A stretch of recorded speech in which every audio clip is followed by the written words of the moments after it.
In a sense, what I'm going to do here is maybe, in a uh, limited sense, it could be a response to Dr. Shino's presentation, or not presentation as such, but it could be a response to the way he approaches the problem of film and philosophy. Um, See, before coming to the paper, uh, let me begin with a very short kind of video clip, uh,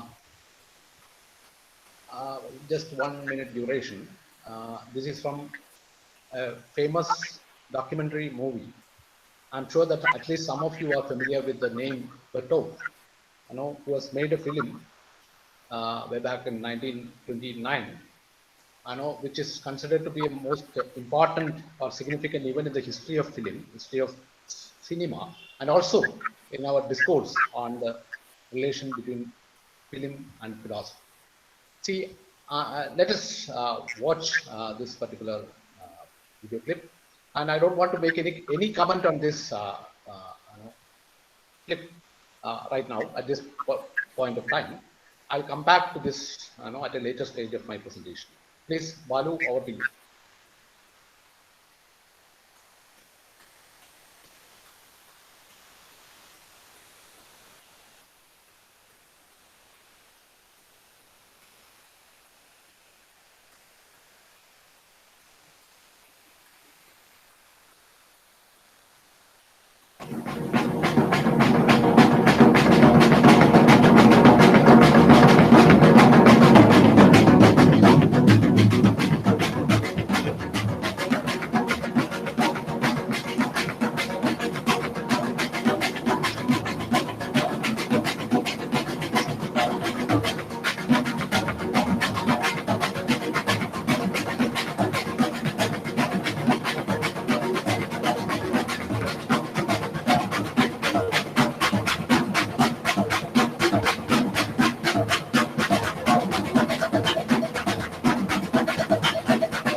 Thank you. Uh, as you could see, this is the name of the movie is Man with a Movie Camera. Um, anyway, I'll come back to this point at a later stage. See, let me actually clarify. Uh, Let me begin by clarifying the title of my presentation today. Uh, as you can see, the title which I have tentatively given to this presentation is Mind and Camera, some reflections on film and philosophy. And this is not going to be a kind of systematic kind of presentation, or I'm not, I have not written any paper on this topic. This is just a provisional, a kind of a tentative kind of, idea or tentative title that I put to, trying to organize some thoughts which I have on this uh, problem of, or the question of the relation between film and philosophy. So this will be a very, a kind of, not at all systematic, and we're giving a some kind of, kind of free reflections on this topic and the problem, the question of your seminar, the topic of your seminar. See, what is this business called film and philosophy? This is the first problem that we have to think about, I think. You know, what does it mean? What does it, does it actually make sense? Do we have anything called film and philosophy? Or how meaningful our engagement with this problem of the relation between film and philosophy? See, actually, to answer this question or to respond to this particular problem, we should actually begin by asking the very fundamental question that all the students of philosophy uh, raise. The, maybe not the first question, but the last question of philosophy, that is, what is philosophy? Okay. See, I know, at least we should have some kind of understanding of what philosophy is to enter into this debate of the question of relation between film and philosophy. Otherwise, it doesn't make any sense, I suppose. Because we have to be clear. I'm not saying that we have to be perfectly clear about what philosophy is. Then only you can proceed. That is not my point. My point is that we should be at least um, we should have some kind of provisional kind of understanding or definition, not definition exactly, but uh, we have to make sense of what this particular activity called philosophy is.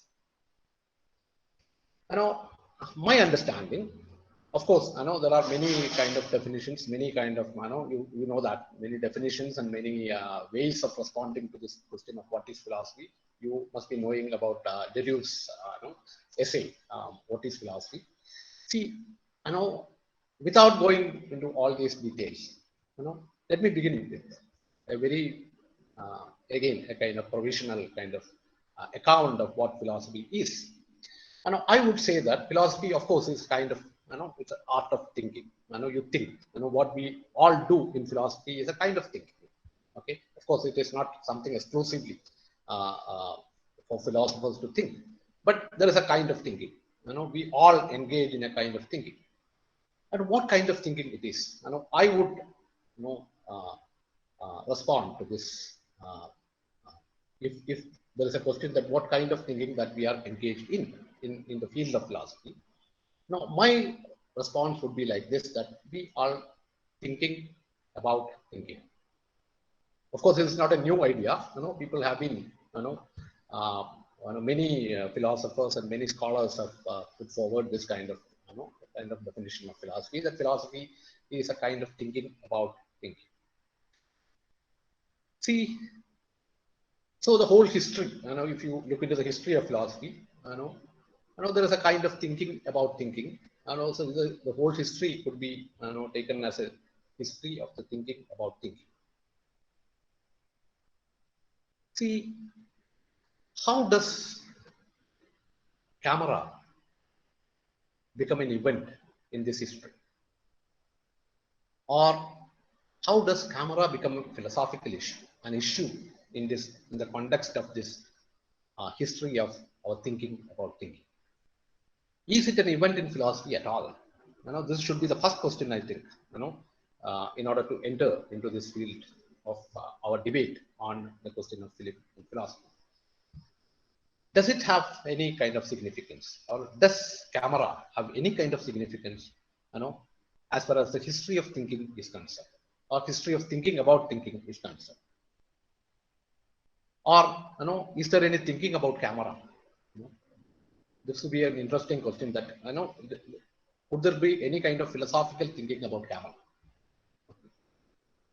See, and as I have put it earlier, that thinking is everywhere. Like in all the sciences, or kind of all fields of inquiries, you think, in our day-to-day kind of life that we think. But in philosophy, we think about thinking. I would make a very, very what you call, again, not a hard kind of distinction between these two, but a weak kind of distinction between these two. That thinking about something and thinking about thinking. In thinking about something, of course, you think about a table, or think about a chair, or think about this laptop, or think about a classroom. No, you are thinking. In this thinking, there is no mystery. There's no mystery in the sense that, when I think about a table, the table is there, already there. It is something which is being separated from the activity of thinking, some kind of objectivity or whatever, something which is being objectified. something which is being alienated, or something which is being detached from the very activity of thinking. So you think about it, and you are thinking about that particular thing is not at all mysterious in that sense, because if you think about a camera, there is no mystery in it. Whereas when you think about thinking, there is always a mystery. So philosophy would be always a kind of, there will be a kind of mystery in a philosophical thinking, because mystery in the sense that when you think about thinking, what is it that you are thinking about? You are thinking about something which is not being objectified. For example, in the field of in the field of epistemology, you think about knowledge, the conditions of knowledge, and so on and so forth. And knowing is what? What is knowing? You are thinking about something which is a part of your activity of thinking. It is not being separated. It is not being detached from the very act of thinking. So you are actually looking back to yourself. There is a gesture of looking back to yourself. So when you look back to yourself, you cannot find yourself, because as Wittgenstein once said, your eye is not an item in the visual field. You cannot see your eyes. Okay, because the moment you reflect back, the moment you think back or think about yourself, you cannot find something which is clear. There is nothing objective there. So there is always a mystery in philosophical thinking, because thinking about something means there is something which always escapes. There is something which always escapes your grasp, or your attempt of comprehension. Something is missing. Something is being always elusive. Okay, so there is always a kind of mystery in a philosophical kind of thing. So coming to camera, I would say that there is no mystery in it. This will be a slightly a bold claim, but I would say that what is there anything mysterious about a camera? Nothing in the sense that it is an objective kind of thing, a thing which can be opened up and you can see how it functions, or it can be explained in physicalistic terms, in terms of all the properties of that particular machine. There is nothing. There is no ghost in the machine. Okay, nothing is there. It is. Of course, I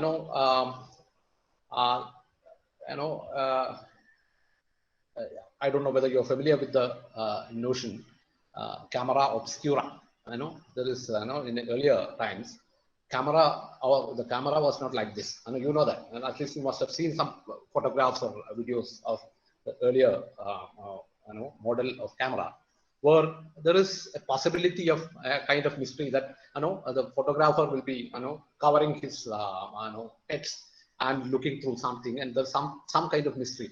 In fact, I was actually thinking about Karl Marx, okay, use of the term camera obscura to understand the phenomenon of ideology.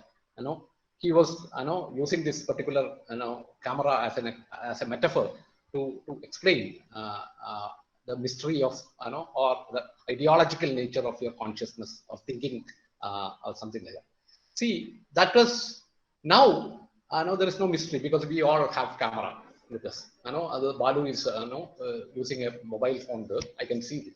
There is a camera there. The camera is a part of our. It's a part of our body. And there is nothing. There is no mystery about that. See, so Marx thought that in thinking about ourselves, okay, in our consciousness of ourselves, or when you think about yourself, there is some kind of mystery inside that. As in the case of camera obscura, there is a obscura aspect, in this very act of thinking about something, because there is a kind of inversion of the image. As you can, I'm sure that you understand what is this inversion of the image, because in the earlier model of camera, the image that you get will be in an inverted form. Okay, the thing which is being photographed, will be the image of that particular thing will be in an inverted manner. There is an inversion takes place, and that is a mystery of a okay, of a camera obscura kind of thing. But there is no mystery in a camera now, in the sense that there is nothing to be revealed. Okay, everything is clear, so that you can open it up and you can see. I know there is no ghost in it. There is no mystery in it.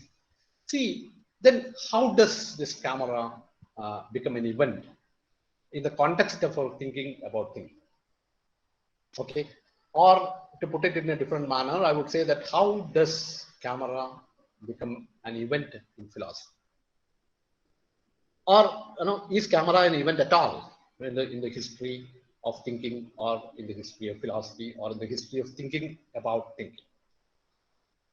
My proposal, again, it is not my proposal in the sense that people talked about it. Deleuze has his own idea of camera, his own idea of understanding of film, cinema. I'm not going to the details of this particular idea of cinema as an event in the history of philosophy, but I will try to look at or try to make sense of this particular idea of taking camera or considering camera as an event in the history of thinking about thinking, or in the history of philosophy. What does it actually mean? Why do we think about camera when we do philosophy? Okay, or why camera becomes a significant event in the history in our philosophical exercise? See, the proposal here is that to look at camera as a revolutionary kind of event in the history of thinking about thinking. Okay, I'm trying to make sense of this particular statement that taking camera as a revolutionary event in the history of thinking about thinking, or marking a very kind of very significant revolutionary change, marking a revolutionary change in the domain of thinking about thinking, that is philosophy. See, before going to this point, my second point, this is a point number one, which I have tried to explain now. And the point number two, see, another expression in the title, that mind, which we all are familiar with, and philosophy students, teachers, philosophers, we are all familiar with this notion of mind. Okay, and I would say that mind is a significant, very important, and revolutionary event in the field of thinking about thinking. Okay. Of course, the question, what is mind, is a question. Again, it's a philosophical question, and people now they are not comfortable with the very expression mind. They can use, even philosophers would say that you can use the expression mental without presupposing that there is something mind. There is something called mind. So we don't need to use the expression mind at all. This Cartesian kind of ghost, we don't have to use that particular expression of mind at all. So this is another way. This is an entirely different question altogether. But the point here is that in the history of philosophy, in the history of thinking about thinking, mind is an important event. Mind is a significant, revolutionary kind of event. I'm taking it as an event in the sense. Okay. See, the whole idea is about mind is that there is something called mind behind the activity of thinking. It is mind that thinks. It's a mind which is responsible for this activity of thinking. There is something called mind. There is some kind of spiritual substance or whatever. Whether it is a substance or not, that is again a different question altogether. But there is something, some point, triggering point, which has to be presupposed, before you, or which is responsible for thinking. So I'm taking this notion of mind as an event in the history of philosophy, or in the history of thinking about thinking. Because see, mind means what? When you think about something, as far as human being is concerned, when you think about something, you, of course, you make sense of it. There is a making sense kind of thing. And mind is responsible for this kind of making sense. You make sense, you interpret, using some categories or whatever. Okay, So there is a kind of organizing, activity of organizing the field, organizing the data, and all these things. So there is the idea is that there is something called mind which is responsible, which is behind the activity of thinking. Now, we have to, I would very briefly look into the traditional ways in which the concept of mind is being understood. At least there have, now we have two conceptions of mind. And I will try to describe these two models, two conceptions in terms of two metaphors, projector and camera. See, think of mind as a projector, not just as a camera that records, okay? Not just a camera that records the events or pictures the world, Think of mind as a projector, the kind of projection that you are projecting something, okay? Using a metaphor for cinema and photography and things like that. See, take it as, try to understand, make sense of this notion of mind. Of course, in the rationalist tradition, Cartesian, even in the Kantian tradition, okay, a kind of projection is taking place, that you project something. It's not that your mind is recording the events. It's not the case that your mind is just picturing, taking a photograph of what there is, but it projects something. Okay, I'm not going into the details of different kind of debates on this model of mind, but take mind as a projector. Okay, taking mind as a projector means what?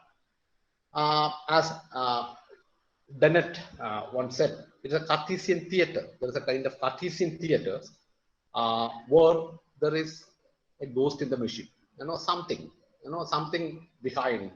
Okay, and you are projecting something means some kind of what you call projection takes place. Okay, maybe because in terms of Kantian this thing, you can say that there is some kind of categorical kind of construction of reality or whatever, something some kind of projection. And I know this is one of the received notions of mind that we have in the history of thinking about thinking, on the history of philosophy.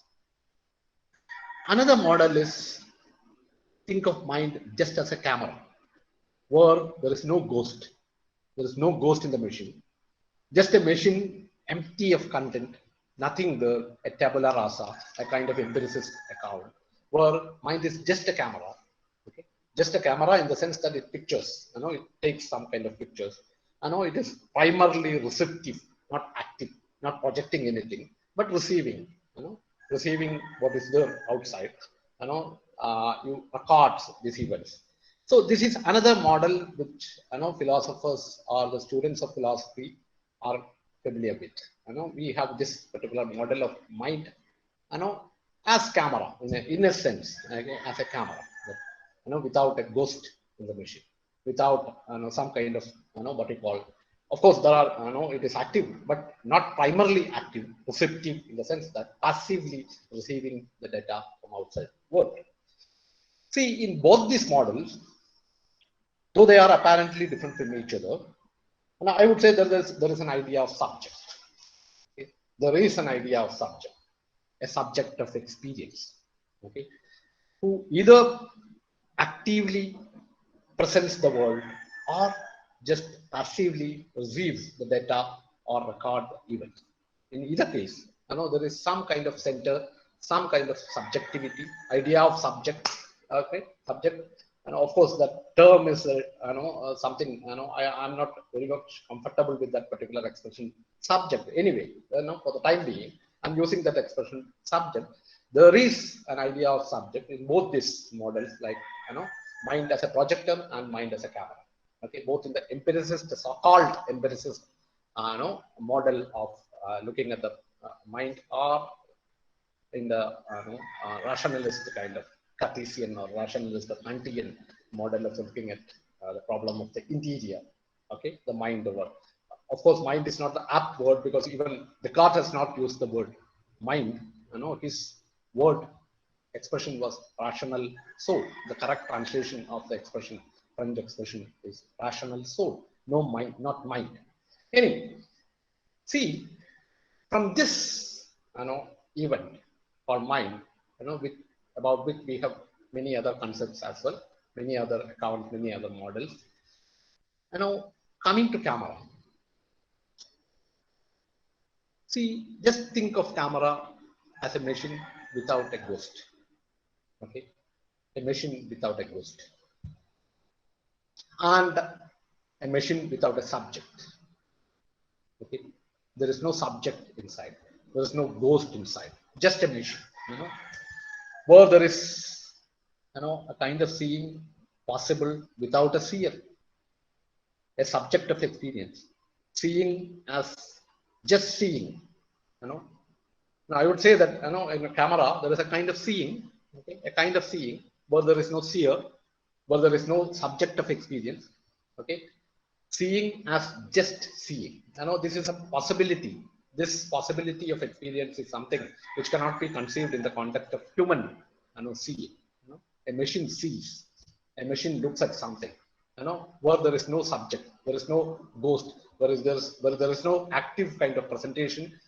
Neither there is an active kind of presentation, a subject, inside, or a subject which receives the data. It records events. No idea of subject, no ghost in the machine, just a machine. Okay. Where seeing is just seeing, not seeing as, not seeing this a table as a table, not just seeing a chair as a table, sorry, as a chair, seeing as seeing.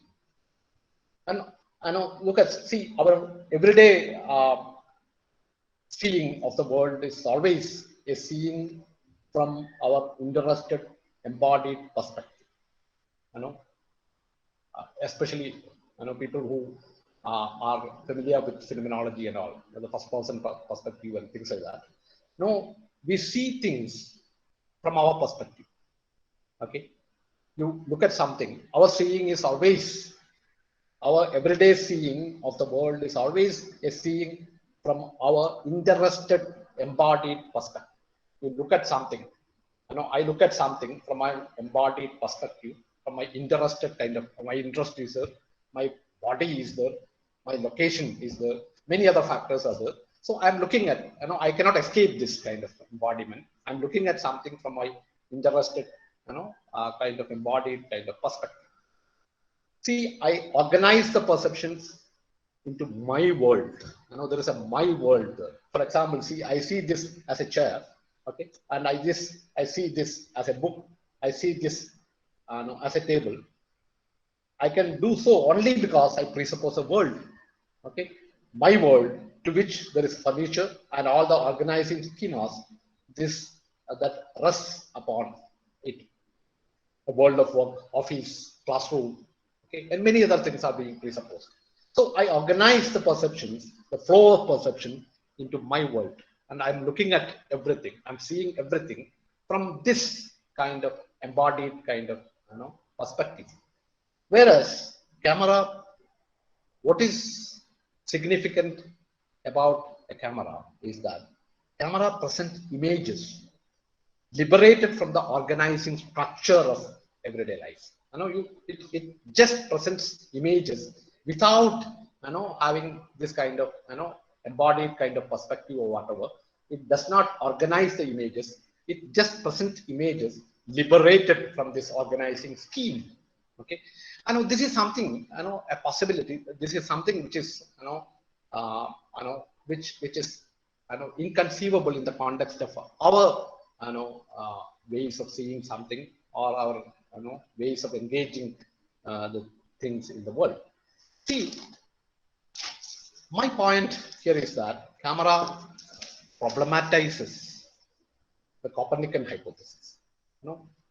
This is very interestingly, if you look at the functioning or the ways or the phenomenon called camera, what it actually does is a kind of problematizing the Copernican hypothesis, or it inaugurates. I would say that it actually has inaugurated a counter revolution, okay, or counter revolution in the sense that taking Copernican revolution of Kant, okay, kind of, that I'm not trying to explain all the aspects of this Copernican hypothesis Kant. But the thing here is that camera is actually, inaugurates a kind of revolution, a counter revolution in the field of thinking about thinking. That, it problematizes the very Copernican center or the Copernican hypothesis that, the conditions of possibility of knowledge and all those things. There are at least, I would say that 3 cardinal aspects to this counter revolution. Okay. One, camera creates visuals. And visual is that which is seen from a no man's perspective. And the seeing, and I will add one more point and I will try to explain this point. Seeing the visual, okay, seeing the visual, I repeat, seeing the visual is an experience which is made possible by the camera. Okay. Visual means, in Malayalam, it could be drishyam, it could be kalcha. നിങ്ങൾക്ക് മലയാളം അറിയുന്നവരാണ് എല്ലാവരും എന്നുള്ളതുകൊണ്ട് ഞാൻ മലയാളത്തിലുള്ള അതിൻ്റെ ഒരു ഇത് പറയാം. ഈ seeing the visual means what? മലയാളത്തിൽ നമ്മൾ കാഴ്ച കാണുക എന്ന്, കാഴ്ച കാണുക. സീയിങ് ദ വിഷ്വൽ മീൻസ് കാഴ്ച കാണുക. What is it? What does it mean? കാഴ്ച എങ്ങനെ കാണുക?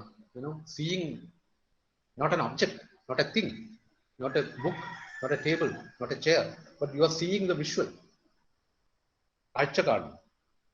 This experience of Kalcha Kanal is something which is made possible by cinema. It's something which is made possible by camera. Okay, because in camera, in a visual kind of, watching some movie, what you actually see is Kalcha, that which is being seen by a machine. That which is being seen by a machine, a machine without a Copernican center, without a kind of subject, without a Kant, without a ghost. Okay, something which is being seen by a machine. You are seeing the scene. So in a visual or in cinema, what we actually see is seen. Okay, കാഴ്ച കാണുകയാണ് ചെയ്യുന്നത്. ഈ കാഴ്ച കാണുക എന്നുള്ള അനുഭവം സാധ്യമാക്കുന്നത് ക്യാമറയാണ്. The camera is a revolutionary kind of, what you call an event in the history of, thinking or in the history of human civilization. എന്ന് പറയുന്നത് ഈ അർത്ഥത്തിലാണ് ഒരു പക്ഷേ. അത് ഞാൻ ഈ മലയാളം ഉപയോഗിക്കാൻ കാരണം ആ കാഴ്ച കാണുക എന്നുള്ളത് നമ്മൾ ഓൾവേസ് യൂസ് ദറ്റ് എക്സ്പ്രഷൻ കാഴ്ച കാണും. ഓക്കെ, നോട്ട് നമ്മൾ സിനിമയിൽ മാത്രമല്ല, നമ്മൾ കാണുന്നത് പോലും കാഴ്ച കാണലാണ്. യു ലുക്ക് അറ്റ്, ഞാൻ കാഴ്ച കണ്ട് നടന്നു എന്നാണ് കാഴ്ച കാണൽ എന്ന് പറയുന്നത്. ദൃശ്യം എന്ന് പറയുമ്പോഴും അതാണ്, ഈ ദൃശ്യം കാണുക. ദൃശ്യം കാണുക എങ്ങനെയാ? Something which is already been seen by a camera, something which is already been seen by a machine, and you are watching that scene. Okay, so the second point would be in relation to the point that I have just mentioned. That point, the camera problematizes the Copernican hypothesis, or it has inaugurated a kind of counter revolution in the field of thinking about thinking. Camera dehumanizes the visuals. There is a kind of dehumanizing, or I would put it like this, that it detaches seeing from the eye and presents it as simply as it is. In cinema, for example, we see seeing. Okay, this is a new kind of experience. Okay, that camera, what actually camera does is a kind of dehumanization, a kind of deprivatization of the visuals. Seeing is being detached from the eyes. Okay, കണ്ണിൽ നിന്ന് കാഴ്ച detach ചെയ്യാൻ, പറിച്ചെടുക്കുകയാണ്. Paul പറഞ്ഞ പോലെ, പിന്നെ എന്താ ഷിനോദെ, what is it, വക്കിൽ ചോര പൊടിഞ്ഞിരിക്കുന്നു എന്നാണ് ബഷീറിന്റെ ബാല്യകാല സഖിയെ പറ്റി പോളിന്റെ നിരൂപണം.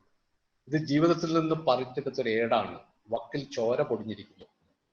അതുപോലെ there is a kind of violent detachment of the visual, seeing from the eye. കണ്ണിൽ നിന്ന് കാഴ്ചയെ പറിച്ചെടുക്കലാണ് ക്യാമറ ചെയ്തത്. This is something which is a kind of, I would say that is a revolutionary kind of event, in the sense that it's a violent kind of thing. There is a violence in it.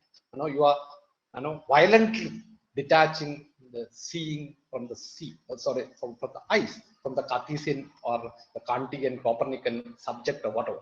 Okay, so this makes cinema or camera. I'm talking about camera now, not cinema. Okay, a revolutionary event in the history of our thinking about thinking. See, and the third point, again, in relation to the point which I have just mentioned, that there is a kind of problematizing of the Copernican hypothesis in the event of camera. Camera sees, SEES, without making sense. This is a possibility that cannot be conceived in human experience. And camera, by this very capacity of seeing something without making sense, allows us to see and make sense from any point of view, or it actually allows us to see something without a perspective. Okay, without a perspective, in the sense that you can enter into a visual from any point whatsoever. That it actually allows you to perceive something. Okay, and I know. Deleuze in his book, cinema book, would say that there is a percepts without perception. There is no perception, but there is percepts. Okay. In the same manner, I would say that it actually camera allows us to see something from any perspective whatsoever. These are the three aspects, cardinal aspects of this kind of counter revolution inaugurated by the camera. Okay, the machine of camera. Now, I would just conclude with a couple of points more. That coming to cinema, okay, the trailer which I have which we have watched, from the movie, Man Without a Movie Camera. Sorry, with a movie camera. Bertov, okay, an important figure in the history of cinema, as I have told you. For him, he uses the expression cinema kino. Actually, cinema is etymologically coming from the expression kinesis. Kinesis is movement. Okay, kino eyes. Kino eye. Bertov, camera വിളിക്കുന്നു. Cinema eye എന്ന് വേണമെങ്കിൽ നമുക്ക് translate ചെയ്യാം. Cinema eye.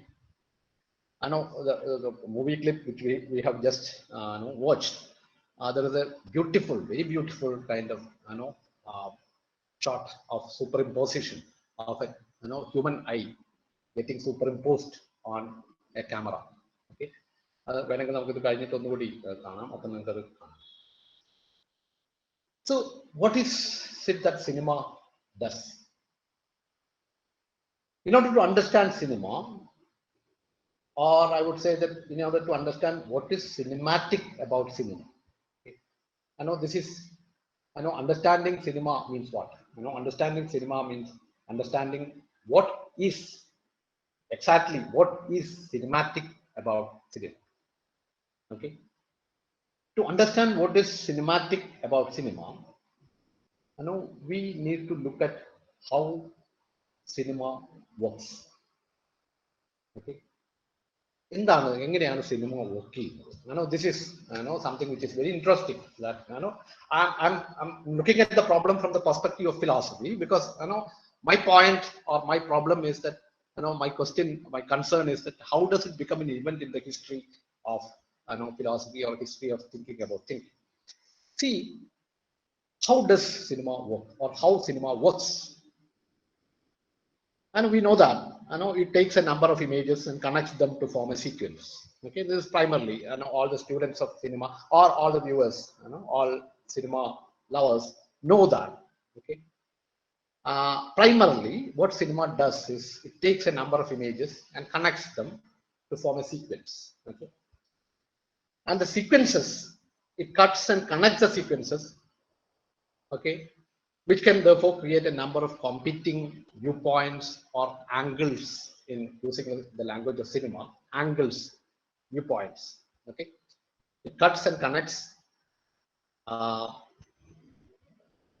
images sorry, it cuts and connects the sequences, which can thereby it can create a number of competing viewpoints or angles. See, we know that what is cinematic about cinema is that it liberates this sequencing of images. Okay, this sequencing of images is being liberated from a single observer. Okay, so liberating the sequencing of events, sequencing of images from a single observer is the first act, very important act about cinema. Okay, and what makes cinema cinematic is this liberation of the sequencing of images from a single observer, so that the effect of cinema is the presentation of any point whatever. This is a point made by Deleuze in his cinema book. This is a most important thing, aspect of cinema, that it liberates the sequencing of images from a single observer, so that it can present, okay, or the effect of the cinema is the presentation of a quote unquote any point whatever. See, in Chino's presentation, he has mentioned about Slavoj Zizek. Okay, I know he has once remarked about Bertov. Okay, especially this movie, Man with a Movie Camera, which we have just seen, the trailer of that movie which we have just seen. His point is that with Bertov, okay, Bertov is a Soviet filmmaker, okay, a cinematographer primarily. Okay, the movie was released in the year 1929. Okay. Camera has become an autonomous organ. Okay, an organ without body. This is a statement made by Slavoj Zizek, an organ without body. Okay.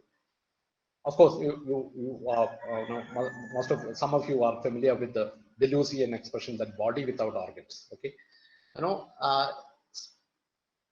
Zizek's point is that camera has become an organ with, Bertov. He was, making a commentary of, or, kind of interpretative kind of an, exercise of Bertov's films. Okay, I know he was making this comment that camera has become an organ without body, an organ without body, and he wanted us to recall a common expression that casting an eye on something. Okay, casting an eye on something means what? In English, we use this particular term, casting an eye on something. Okay, what is the literal implication of this is that picking your eyes out of the socket and throwing it somewhere, throwing it around. നമ്മുടെ മലയാളത്തില് കണ്ണെറിയ എന്ന് പറയും. പൊന്നരിവാൾ അമ്പിളിയിൽ കണ്ണെറിഞ്ഞോളെ, കണ്ണെറിയ. You are picking the eyes out of the socket and throwing it. Eria. See, Zizek's point is that this is what exactly camera does. Okay, or this is what exactly cinema does. That throwing or picking the eyes from the socket and throwing it around. And this is the revolution that camera has done.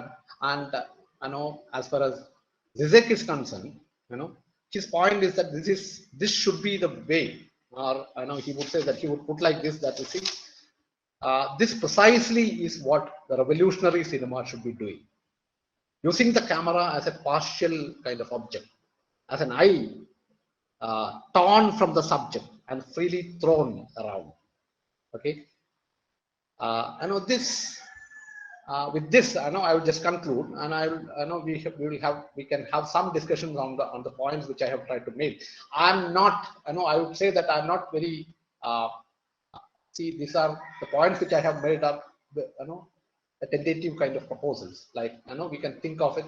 You can, this maybe what I wanted to do is to provide a kind of perspective from which you can look at the problem of film and philosophy.